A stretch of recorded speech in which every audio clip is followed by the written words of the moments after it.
porque la mujer casada está sujeta por ley al marido mientras éste vive, pero si él muere, ella queda libre de la ley del marido. Estudiemos juntos Romanos capítulo 7. Nuevamente, bienvenidos amigos, amigas a Momentos de Esperanza. Qué gusto saludarles esta mañana. Estamos en la recta final ya de este año y también de nuestro reto. Te invito para que no te quedes atrás, no te desanimes. Vamos adelante, comparte, invita, motiva a otros para también dedicar tiempo a la devoción personal, al estudio personal con Dios. ¿Sale? Muy bien, pues vamos al capítulo de hoy. En este capítulo, del versículo 1 al versículo 6, Pablo usa la analogía del matrimonio para explicar cómo la muerte anula el vínculo legal que hay en una pareja.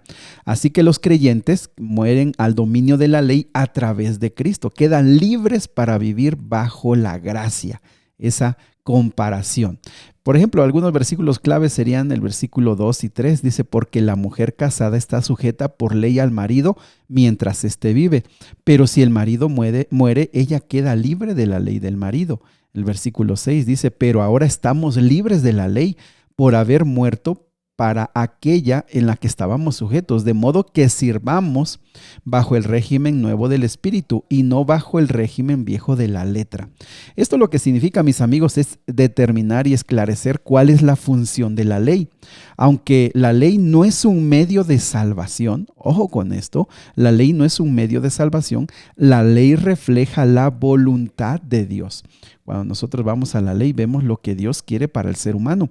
Por lo tanto, vivir en el Espíritu significa esta libertad, que no significa desobedecer, sino que el creyente obedece movido por el Espíritu Santo, no por la obligación. Y qué interesante comparación.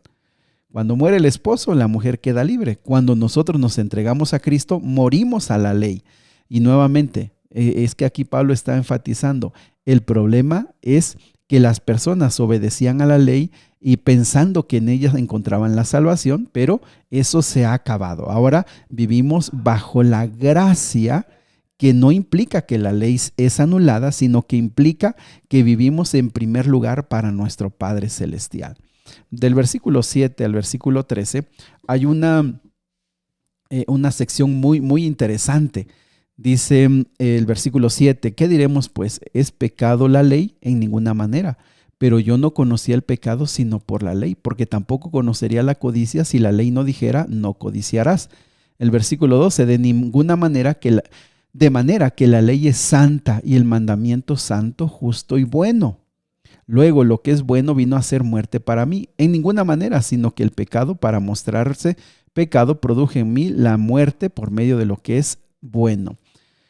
Bueno, en primer lugar, reconocer que aquí la Biblia dice que la ley es pura, santa, buena. La ley es el carácter de Dios y nos muestra nuestras imperfecciones. Mis amigos, es que debemos tener mucho cuidado, porque muchos, en el afán de decir que somos salvos por gracia, que estamos bajo la gracia, muchos desprecian la ley de Dios. Muchos, con el afán de decir que ningún mérito, ninguna obediencia nos salva, desprecian la ley de Dios. Y no, aquí la Biblia y Pablo, aquí dentro de todo este contexto, dice no, la ley es buena, la ley es santa, el mandamiento es justo, santo, bueno. El problema es cuando queremos tomar la ley de Dios para lo que no es correcto. Y en este caso, la ley solo nos muestra nuestro pecado. La ley solo nos muestra nuestra perversidad. El que realmente nos salva, nos limpia y nos transforma es Cristo Jesús. Así que la ley no puede salvar, mis amigos. Su propósito es llevarnos a reconocer nuestra necesidad de un Salvador, de Cristo Jesús. Así que quien obedece para ser salvo, se va a dar cuenta y se va a meter en un problema de que nunca va a poder estar en paz con él ni con Dios. ¿Por qué? Porque siempre habrá algo más que cumplir, algo más que hacer, algo que estás haciendo incorrectamente. Entonces, no nos confundamos, la ley nos salva, la ley nos lleva a Cristo, que Él es el que nos salva. Muy bien, del versículo 14 al versículo 25, hay una sección muy interesante que ha sido debate también a lo largo de la historia. porque aquí se presenta una lucha interior muy fuerte, como una lucha, vamos a decirlo así, entre el bien y el mal. Y el conflicto en esta sección ha sido que mucha gente dice es que no está hablando de Pablo. Pablo no está hablando de su experiencia. ¿Por qué? Porque ¿cómo dice que tengo ganas de hacer lo malo y que quisiera hacer lo bueno, pero termino haciendo el mal? Y dicen, no, Pablo no habla de él. Otros dicen, bueno, sí habla de Pablo, pero en el pasado cuando era pecador. Pero mis amigos, todos coinciden que aunque no se comprenda totalmente a qué se refiere o profundamente, queda bien claro que Pablo está hablando de su experiencia personal después de conocer a Cristo. Ojo con esto. Entonces, aunque pareciera complicado, realmente hay que entender lo que él está diciendo. Pablo describe una batalla interna. Aunque desea hacer lo bueno, su naturaleza pecaminosa lo está arrastrando al mal. Este conflicto representa la experiencia de los creyentes que buscan vivir en obediencia con Dios. Porque, a ver, yo creo que si tú ya te entregaste a Cristo, te vas a identificar completamente y vas a decir, esto me hacía falta entender, esto me hacía falta. ¿Por qué? Porque bueno, ahorita estamos conversando, estamos analizando y tú dices, yo me entrego a Cristo, me bautizo. Y ya después de bautizado dices, oye, pero hay muchas cosas que yo sigo queriendo hacer y están mal. Yo pensé que después de bautizarme, nada malo iba yo a desear hacer, ya no me iba yo a equivocar. O también dices, oye, yo fui a la iglesia y hay mucha gente mala. ¿Qué es lo que pasa? Bueno, en primer lugar, lo que aquí nos está explicando es que esta lucha interna, les digo, es de Pablo después de haber conocido a Cristo. Ayer hablábamos de que, y antier, y hemos estado explicando, que morimos al pecado. Ya no le pertenecemos más a Satanás.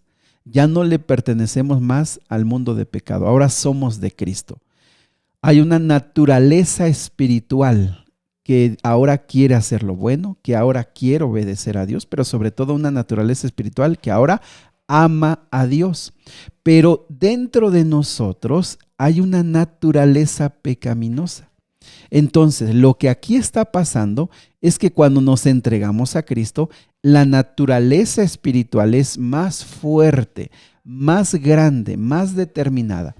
Y la naturaleza pecaminosa, aunque sigue en nuestro ser, es pequeña. Entonces, conforme tú más alimentas tu naturaleza espiritual. ¿Y cómo alimentas tu naturaleza espiritual?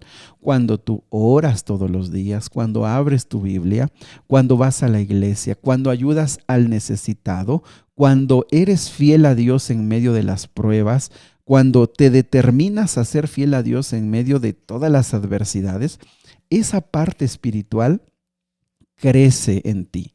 Esa confianza en Dios crece en ti. Esa fe crece en ti. Y la naturaleza pecaminosa, aunque se va reduciendo y aunque se va muriendo, sigue estando viva en ti y en mí. Ahí sigue. No se muere. Por eso es que la Biblia nos ha estado diciendo, cuídate, cuídate, cuídate. ¿Por qué? Porque si tú le permites a la naturaleza pecaminosa darle alimento, se va a fortalecer y va a crecer y va a llegar un momento en que te puede volver a derrotar y puedes volver a caer. ¿Por qué? Porque está allí. Que a este proceso, mis amigos, los teólogos le llaman la santificación, que significa que Dios ya te declaró salvo, eres su hijo, tú le perteneces. Pero ahora, durante tu vida, Él va transformando a través de esta naturaleza espiritual, va transformando tu ser. Y tú, conforme vas dejando morir la naturaleza pecaminosa, vas dejando esas antiguas maneras de vivir. Entonces, entendiendo esto, vamos a leer algunos versículos. Por ejemplo, el versículo 15. Porque lo que hago no lo entiendo, pues no hago lo que quiero, sino lo que aborrezco, eso hago. ¿Te ha pasado? ¿Te has sentido así? Que a veces dices, es que yo ya no me quiero enojar, yo no quiero tener este mal carácter. Es que yo ya no quiero hablar de esta manera, pero lo aborrezco, pero termino haciéndolo. O a veces me equivoco y ya lastimé a las personas. Aquí está. Ahora, ojo con esto que te voy a decir, que nos quede bien claro. entre más te acercas tú a Dios, más vas a ver el pecado que hay en ti, las imperfecciones que tienes. No, mira, esto no quiero que se te olvide. Cuando estamos lejos de Dios, no nos damos cuenta de lo pecadores y lo malvados que somos. De veras, mucha gente dice, pero ¿qué tengo que cambiar? Yo estoy bien, yo no necesito a Dios, no se da cuenta de su pecado, no se da cuenta de su condición. Entonces, conforme más te acercas a Dios, tú te das cuenta, oye, todavía tengo mucho que cambiar,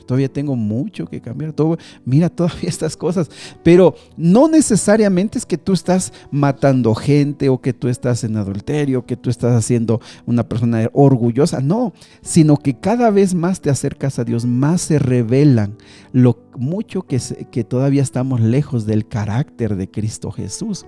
Entonces aquí, aunque Pablo dice, es que lo que hago no lo entiendo porque hago lo que no quiero, hago lo que aborrezco, pues no es que Pablo era un pecador empedernido, sino conforme más se acercaba a Cristo decía, ¿cuánto me hace falta todavía?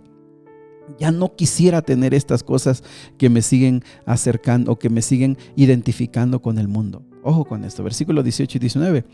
Y yo sé que en mí, esto es, en mi carne, no mora el bien, porque el querer el bien está en mí, pero no el hacerlo, porque no hago el bien que quiero, sino el mal que no quiero, eso hago. Aquí lo que decíamos de esa naturaleza pecaminosa. Él era consciente, o sea, yo tengo algo. Y mis amigos, imagínate, si una persona ha cometido un pecado durante 30, 50, 60 años, dice, oye, yo todavía tengo inclinaciones para hacer eso que está mal. Yo sé que está en mí. Si yo no me acerco a Cristo, si yo no doblo mis rodillas todos los días, yo no voy a tener la fuerza para resistir. Solo el Espíritu Santo me mantiene fuerte. ¿Te das cuenta? Ahí está. Y qué bueno que la Biblia nos deje clara esta realidad, porque entonces nosotros entendemos por qué tenemos luchas, porque a veces nos sentimos fuertes y a veces nos sentimos débiles, como a veces nos sentimos destruidos, porque hay un conflicto. Versículo 24 y 25. Miserable de mí, ¿quién me podrá librar de este cuerpo de muerte? Gracias doy a Dios por Jesucristo Señor nuestro. Así que yo mismo con la mente sirvo a la ley de Dios, mas con la carne a la ley del pecado. El creyente, mis amigos, enfrenta constantemente su naturaleza pecaminosa, pero no está solo. El poder de Cristo le garantiza la victoria. En este pasaje, mis amigos, vemos la incapacidad del ser humano de vencer al pecado por sí mismo y la necesidad de depender todos los días de Dios. ¿Sabes cuál es la tentación más grande? La tentación de no buscar a Dios cada día. Esa es la tentación más grande y es la tentación en que lamentablemente miles y miles de cristianos caen. No estás en contacto con Dios, no estás fuerte para enfrentar las tentaciones. Estás en un conflicto así, te has entregado a Cristo y te desanimas porque dices no puedo ser transformado. Mis amigos, calma. Estudiemos este capítulo con paciencia. Aquí está la respuesta. ¿Qué tenemos que hacer? Cada día depender de Cristo, cada día buscar al Señor, cada día en contacto con Él, huir del pecado, alejarnos de aquello que puede destruirnos y que puede causar nuestra caída. Y en el nombre del Señor seremos vencedores. Padre querido, nos encomendamos hoy en tus manos. Nos ponemos en tus manos. Ya no queremos regresar a la vida antigua. No queremos caer en aquello que nos trajo tanto dolor y tanto sufrimiento. Señor, no queremos caer en aquellos mundos oscuros y tristes y deprimentes en los cuales lastimamos a otros y también nos lastimamos. Queremos seguir estando en la luz, estando en Jesús. Queremos seguir estando en este momento de gozo, de esperanza, de paz. Por eso fortalece nuestra fe y ayúdanos a saber cuidarnos de lo que nosotros tenemos que cuidarnos. Te lo ruego, Señor, en el nombre de Jesús. Amén. Que Dios te bendiga. Abre tu corazón al Señor. El Señor quiere escucharte.